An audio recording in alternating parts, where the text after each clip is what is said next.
Olá! Você sabe se a contribuição sindical continua sendo obrigatória? E o trabalho intermitente traz benefícios para o trabalhador? Quais os avanços que a reforma trabalhista já provocou na relação entre patrão e empregado? O nosso papo no Câmara Rio Notícias Especial de hoje é com o juiz trabalhista André Vilela, juiz do trabalho da Amatra 1, a Associação dos Magistrados da Justiça do Trabalho da Primeira Região. Ele conversou com a repórter Simone Braga e é essa entrevista que você confere a partir de agora. Doutor, muito obrigada pela sua presença aqui. Eu que agradeço, Simone. E eu já começo a nossa conversa aqui lhe perguntando a situação do fim, da contribuição sindical. A contribuição sindical, foi prevista na reforma feita no ano passado, na reforma trabalhista, que agora só contribuirá para o sindicato quem autorizar, Isso, na prática, quer dizer o seguinte: se o trabalhador, principalmente o trabalhador, o problema principal é com os sindicatos dos trabalhadores, não necessariamente com o sindicato das empresas, mas também vai ter problema com o sindicato das empresas. Mas a questão primordial é o seguinte: se eles ficarem calados, o sindicato não vai poder receber o dinheiro da contribuição. Como funciona hoje na lei? Na lei, quer dizer, funcionava. A lei previa o seguinte: em março, era descontado o valor correspondente a um dia de salário do trabalhador e esse valor era transferido para a manutenção do sistema sindical, que envolve não apenas o sindicato, mas as federações, confederações e as próprias centrais sindicais. É óbvio que uma série de questões históricas e políticas, a discussão sobre que tipo de sindicalismo nós temos, sindicalismos pelegos, sindicalismo politizado, a utilização da máquina sindical para a política, levou a criar-se a situação oposta. Vamos exterminar os sindicatos. A partir dessa ideia, e aí eu estou fazendo, óbvio, que uma síntese grotesca, a partir dessa ideia veio a reforma que ela tenta atacar na questão da contribuição sindical. A matéria entrou em debate junto ao Supremo, porque se questionou a constitucionalidade do artigo que, na prática, acabava com a contribuição sindical e, recentemente, o Supremo Tribunal Federal decidiu que é constitucional, que não há nenhuma inconstitucionalidade e que, portanto, a lei feita com a reforma, a 13.467, é constitucional nesse aspecto. Prática, ou seja, resumindo, é o fim mesmo. Acabou, não tem mais o desconto. Nós chegamos a ter mais de 15.500 ações em todo o país discutindo se tinha que descontar ou não, porque como a reforma foi de novembro do ano passado e nós tivemos março desse ano, então nós tivemos milhares de ações discutindo, quero cobrar, ou trabalhadores dizendo que não queriam pagar, ou empresas mesmo questionando se tinham que recolher ou não, porque o processo era a empresa recolher e passava para os sindicatos. Bom, que isso representa, como eu falei? Na prática, isso vai fazer com que os sindicatos percam uma das maiores fontes de renda. E é uma situação engraçada porque no momento que a mesma reforma tenta supostamente valorizar o sindicato ao permitir o negociado prevalecendo sobre o legislado, o que isso quer dizer? Que as normas coletivas terão mais poder do que a lei. Deixa eu só explicar para as pessoas. Tudo que era feito numa norma coletiva antigamente, ela tinha validade desde que fosse observado o mínimo legal. Então, tudo que fosse para mais valia a pena, e era legitimado por uma norma coletiva. A questão de hoje é que o sindicato pode, inclusive, afastar a lei. Então, ele pode, por exemplo, estipular que a hora extra de um determinado grupo de trabalhadores vai ser de 10%. E não de 50%, como nós temos hoje.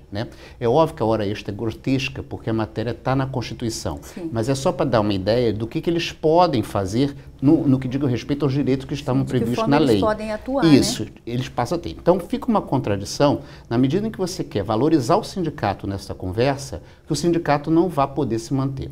No julgamento feito pelo Supremo, houve uma questão fática que é lamentável, porque são algumas pessoas que, na verdade, não acompanham a história do direito do trabalho no curso.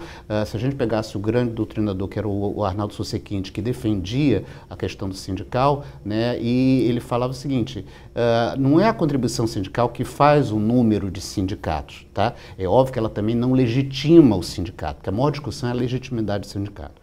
Mas a situação está posta, a contribuição acabou, os sindicatos vão ter que se reinventar. Mas eu acho que, independente disso, tem uma questão fundamental nesse momento. É a efetiva implementação da Convenção 87 da OIT. Essa é uma convenção que o Brasil assinou, mas ainda não ratificou, que ela prega a liberdade sindical. Quando ela prega a liberdade sindical, ela trata, entre outras coisas, do pluralismo sindical. Porque hoje, pela Constituição, nós estamos presos que só existe um sindicato representando cada categoria. Então, mesmo que eu não contribua, teoricamente, aquele sindicato fala o meu nome, né? Como é que fica isso? Isso tem que ser repensado. Nós temos que ter, então, agora uma reforma sindical para repensar o papel do sindicato, repensar representatividade, ou seja, qual sindicato que vai sentar para conversar com a empresa, para negociar direitos. Sim, vai ser, né? uma nova etapa de trabalho. Né, se vamos ter outros sindicatos, né? Porque aí seria liberdade plena. Tá bom, eu não contribuo para esse, mas eu tenho aquele outro sindicato, que também é um sindicato de metalúrgicos, por exemplo, então eu passo a ter 3, 4 sindicatos, né? Para defender os interesses. Ótimo, perfeito. Aí vale a pena a gente entender não ter uma contribuição compulsória imposta pela lei, porque cada um vai contribuir no clube que se vincular. Exatamente. Né? Então, e sobre a questão do trabalho intermitente? Trabalho intermitente é outra questão muito problemática, né? Porque o que acontece? Trabalho intermitente, o empregado vai ser empregado, né? É diferente de um diarista. Né? É diferente de um trabalhador avulso, que se apresenta se a empresa quiser, contrato ou não, mas não tem vínculo.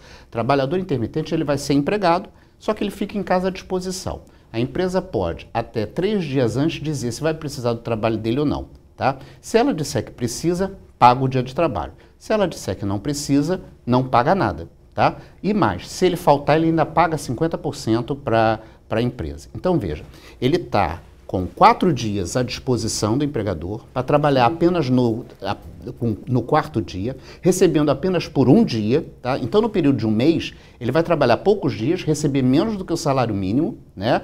E tendo estado, na verdade, o tempo todo à disposição do empregador. Então, isso subverte toda a ordem e natureza da própria relação de emprego. Né? Também temos a arguição de inconstitucionalidade. Lamentavelmente, neste momento, o parecer da Procuradoria-Geral da República é dizendo que não há nenhuma ofensa, e o que a gente constata é que o que nós estamos vendo no Brasil é o desmonte dos direitos sociais como um todo, não apenas trabalhistas. Sim, e a gente tem que pensar que não é só uma questão trabalhista, é uma questão social. Veja a aprovação do PL do agrotóxico que aconteceu na semana, agora na penúltima semana de julho. Né? Então, quer dizer, de junho. Então, quer dizer, na verdade, tudo que se conquistou em preservação de meio ambiente, em preservação de direitos sociais, está sendo desconstruído. Né? E esse trabalho intermitente também vai ser um acordo, na verdade, né? Entre o empregador e o empregado. Vai ser um acordo prejudicial. Né? Porque ele vai estar preso, aquele empregador. Ah, mas ele pode ter mais de um contrato de trabalho. Sim, mas foge a todos os conceitos e todas as regras que nós temos na doutrina trabalhista. E por mais que a gente queira fazer uma nova dinâmica, mas o direito do trabalho tem princípios de proteção, tem regras que são inafastáveis, inclusive por convenções internacionais assinadas pelo Brasil. Ok, em relação à gratuidade na Justiça do Trabalho, doutor? Gratuidade foi outro ponto atacado pela reforma, né? Porque o que acontecia antigamente? O empregado entrava com a ação na justiça, pedia gratuidade e com isso se deferia ou não, ou no final ele poderia até ser isento do pagamento das custas. Né? Hoje, na verdade, o que nós temos? É determinado que ele tem que provar que ele precisa da gratuidade, que ele não tem condições nenhuma, né? E que com isso ele não tem como arcar com os custos do processo. Isso representou um risco enorme no processo, em custa pecuniária, né? E com isso o trabalhador diminuiu, não está indo na justiça. Isso está no processo também de análise do Supremo Tribunal Federal, foi pedido vista, tá? Então nós temos que aguardar como vai ser o desenvolvimento. Estava dividido por enquanto a votação. Então, ainda tem que aguardar essa resolução. Temos que aguardar, né? Para para saber. O que a gente identifica é que se passar que é constitucional, vai ter uma situação muito séria de trabalhadores com direitos lesados e não tendo para onde correr. Ok, doutor, muito obrigada pela sua participação aqui, a sua entrevista, muito esclarecedora. E nós voltamos ao estúdio. E o Câmara Rio Notícias especial de hoje fica por aqui. Até a próxima.